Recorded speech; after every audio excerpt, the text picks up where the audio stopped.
What would really happen if Russia attacked undersea internet cables? It might seem like a nightmare scenario. A terrorist organization or nefarious nation-state decides to derail the global internet by faulting the undersea fiber optic cables that connect the world. These cables, which run along the ocean floor, carry almost all transoceanic digital communication, allowing you to send a Facebook message to a friend in Dubai, or receive an email from your cousin in Australia.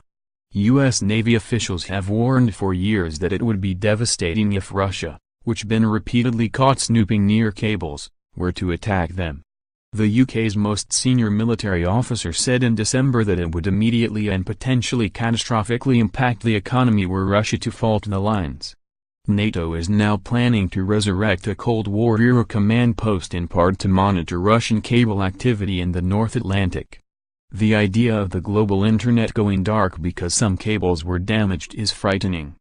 But if Russia or anyone else were to snip a handful of the garden hose-sized lines, experts say that the consequences would likely be less severe than the picture the military paints. The world's internet infrastructure is vulnerable, but Russia doesn and #X27:T present the greatest threat. There are plenty of more complicated problems, starting with understanding how the cable system actually works. Russia snipping a handful of cables in the Atlantic, where its submarines have been spotted, would disturb the global internet very little.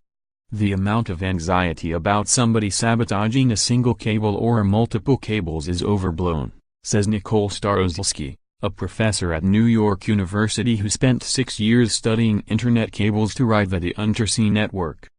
If somebody knew how these systems worked and if they staged an attack in the right way, then they could disrupt the entire system. But the likelihood of that happening is very small. Most of the concerns and fears are not nearly a threat at all. For one, ruptures aren't exactly an anomaly. One of the estimated 428 undersea cables worldwide is damaged every couple of days. Nearly all faults aren't intentional.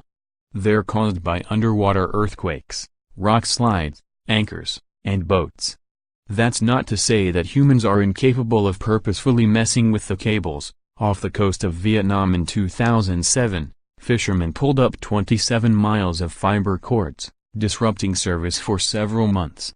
It wasn't and #X27:T cut off completely, because the country had one more cable that kept the internet going. You don't notice when a cable faults, especially if you live somewhere like the United States, because your Instagram message or Google voice call is instantly rerouted. If you're Skyping with a friend in Romania for instance, and a fishing boat or anchor ruptures a cable, as causes 2/3 of faults, your conversation simply goes over another line. Many regions, like Europe, the United States, and East Asia have numerous cables running over the same path. You can check out a map of them all here.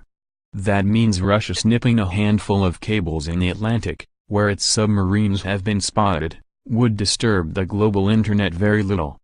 In fact, even if it ruptured every single cable in the Atlantic Ocean, traffic could still be rerouted the other way, across the Pacific. It wouldn't work very well or be the highest quality, but it's not like there wouldn't be any communication happening, says Alan Malden, research director at Telegeography, a market research firm that specializes in telecommunications, including undersea cables. Even in a hypothetical, Black Mirror-esque world in which Russia somehow chops every cable that connects to the United States from either side, the internet would not go out like a light. Americans would still be able to utilize land networks that connect the continent, it would just be impossible to communicate overseas. You can still email people in the US if all submarine cables were gone, says Malden. But people in Europe wouldn't see your silly cat video you posted on your Facebook profile. Because faults happen so frequently, cable repair ships patrol nearly all of the world's waters. Even if Russia did start snipping, there are crews equipped to rapidly repair them. Besides, Russia's epic hypothetical cable attack would primarily harm its own people, as another telegeography analyst pointed out in a video. It would hurt the Russians perhaps even more than it would hurt Americans. They're far more dependent on international networks than we are, because so much of our content is stored locally, says senior analyst Jonathan Jimbo. That's not to say that the world's undersea cables aren't at risk, or that they don't need protection, especially in areas of the world with less internet infrastructure, like Africa and some parts of Southeast Asia. When a fault happens there, the consequences can be more severe, including genuine internet disruption. Cable damage can be a really serious problem, and can impair connectivity in parts of the world where they have limited access to cables, says Malden. In 2015, for example, an elderly woman sliced through an underground cable while scavenging for copper, accidentally cutting off internet access for all of Armenia. The country spent 5 hours offline. The impact was so dramatic because Georgia provides nearly all of Armenia and #X27:s access to the internet, making that one cable vitally important.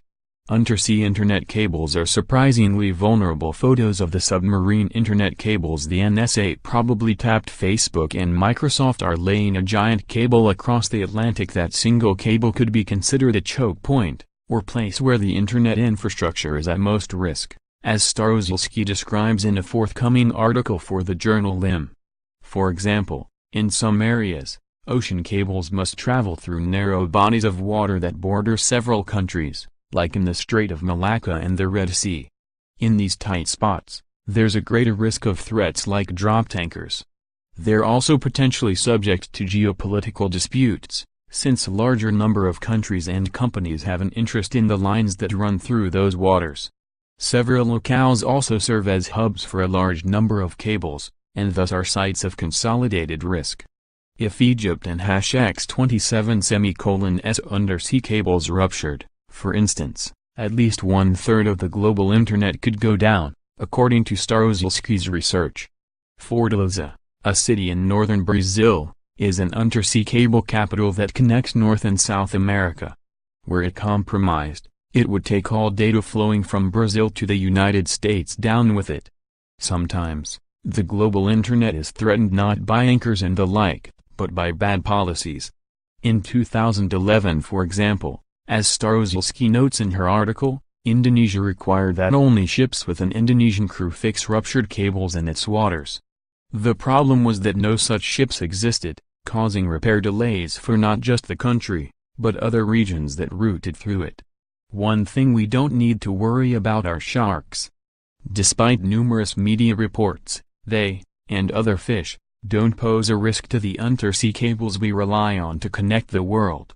There's been 0% of cable faults attributable to fish bites or shark bites, says Malden. There have also been no ruptures attributed to Russian aggression. It appears that Putin has largely left the undersea cables alone, at least for now. In the meantime, we can work on addressing the more pressing ways the internet infrastructure is vulnerable. Nathan Siedel's wife gave him this already locked safe as a gift with no combination. Weird present, but he loves a good challenge. So he built a